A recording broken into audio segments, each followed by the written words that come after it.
हम आपको जिस शहर के सैर पर लेकर जाने वाले हैं उसकी गिनती देश के सबसे तेजी से विकसित होने वाले शहरों में की जाती है। देश के सबसे अच्छे शहरों में इसका नाम आता है। आपने आमतौर पर 4 कुंभ मेलों के बारे में तो सुना ही होगा, लेकिन क्या आप जानते हैं कि भारत में एक ऐसा स्थान भी है जहां देश का 5वां कुंभ मेला आयोजित किया जाता है। इस शहर में विवेकानंद जी की विश्व की सबसे बड़ी विशाल मूर्ति लगाई गई है। एशिया की सबसे बड़ी मैन मेड जंगल सफारी भी इसी शहर में मौजूद है। ये शहर अपने इतिहास, खूबसूरत पर्यटन स्थलों और जंगल सफारी के लिए विख्यात है और एक समय पर ये शहर मध्य प्रदेश का हिस्सा हुआ करता था। दोस्तों, आज हम बात कर रहे हैं छत्तीसगढ़ की राजधानी शहर रायपुर के बारे में। तो देर किस बात की, अपना सीट बेल्ट बांध लीजिए अच्छे से और निकलते हैं रायपुर की एक शानदार सफर पर। सबसे पहले बता दें कि आज भले ही रायपुर को छत्तीसगढ़ की राजधानी के तौर पर देखा जाता है, लेकिन आने वाले कुछ समय में राजधानी को यहाँ से शिफ्ट किए जाने की प्लानिंग की जा रही है। रायपुर आज एक मॉडर्न सिटी है, लेकिन साल 2000 तक रायपुर मध्य प्रदेश का ही हिस्सा हुआ करता था। 1 नवंबर सन 2000 के दिन छत्तीसगढ़ और मध्य प्रदेश के विभाजन के बाद इस शहर को छत्तीसगढ़ की राजधानी बनाया गया। ये न सिर्फ छत्तीसगढ़ की राजधानी है, बल्कि राज्य का सबसे बड़ा शहर भी। ये शहर समुद्र तट से करीब 3000 मीटर की ऊंचाई पर बसा हुआ है। रायपुर की आबादी 17,60,000 के आसपास है। पिछले कुछ सालों में रायपुर की जनसंख्या में काफी तेजी से इजाफा देखने को मिला है। रोजगार की तलाश में आसपास के जिलों के लोग बड़ी संख्या में रायपुर आ रहे हैं। धर्म की बात की जाए तो रायपुर में 87.6% लोग हिंदू धर्म को मानने वाले हैं, तो वही 7% आबादी मुसलमानों की है। करीब 1.5% की आबादी यहाँ ईसाई और सिख समुदाय के लोगों की है। जैन और बौद्ध धर्म के लोग भी रायपुर में रहते हैं। रायपुर में सबसे ज्यादा छत्तीसगढ़ी और हिंदी भाषा का प्रयोग किया जाता है, लेकिन इसके अलावा हल्बी, भुजिया और गोंडी भाषा का प्रयोग भी यहाँ के लोग करते हैं। रायपुर शहर का लिंग अनुपात 984 है, यानी प्रति 1000 पुरुषों पर 984 महिलाएं, जो छत्तीसगढ़ के 991 औसत से थोड़ा कम है।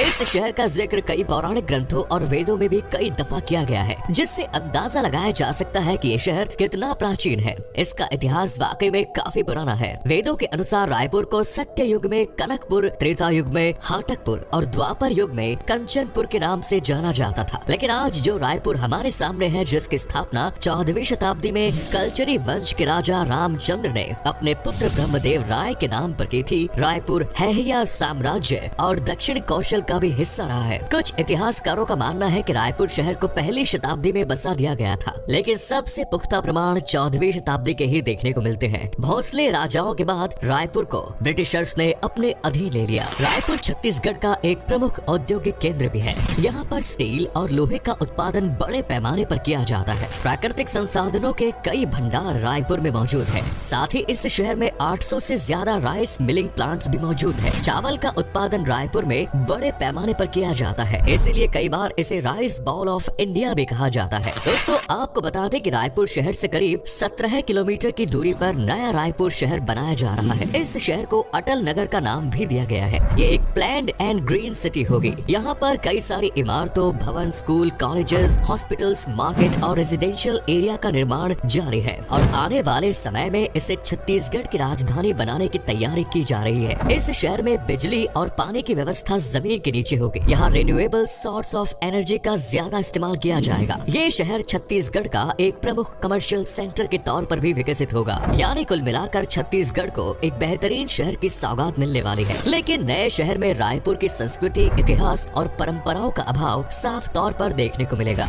आपको बता दें कि रायपुर का लिटरेसी रेट लगभग 86% है। ये शहर एक प्रमुख एजुकेशनल हब के तौर पर अपनी पहचान बना चुका है। न सिर्फ छत्तीसगढ़ के बल्कि देश के कोने कोने से लोग रायपुर में शिक्षा प्राप्त करने आ रहे हैं। All India institute of medical science, central institute of petrochemicals engineering and technology, Hidayatullah national law university जैसे कई प्रमुख शिक्षा के संस्थान मौजूद हैं, जहां हर साल हजारों की संख्या में बच्चे उच्च शिक्षा प्राप्त कर रहे हैं। भले ही रायपुर के लोग कितने भी पढ़े लिखे क्यों न हो, लेकिन यहाँ आज भी लोग अंधविश्वास और झाड़ फूक जैसी मान्यताओं पर विश्वास करते हैं। यहाँ बैगा नाम की एक जनजाति है। इस जनजाति की एक अजीब परंपरा है कि बैगा जनजाति के लोग अपने किसी लोग की मौत के बाद घर छोड़कर अपने लिए नई जगह तलाशते हैं और नई जगह जाकर नया घर बनाते हैं, क्योंकि ये लोग मानते हैं कि किसी अपनों की मौत की वजह से कुल देवता नाराज हो जाते हैं। कमाल है भाई। आपको बता दें कि रायपुर शहर का Shaheed Veer Narayan Singh international cricket stadium Bharat का तीसरा और दुनिया का चौथा सबसे बड़ा क्रिकेट स्टेडियम है। रायपुर शहर अपने टेराकोटा के बर्तनों के लिए भी जाना जाता है, जो बेहद खूबसूरत लगते हैं। अगर आपको टेराकोटा का सामान खरीदना है तो रायपुर सबसे बेस्ट है।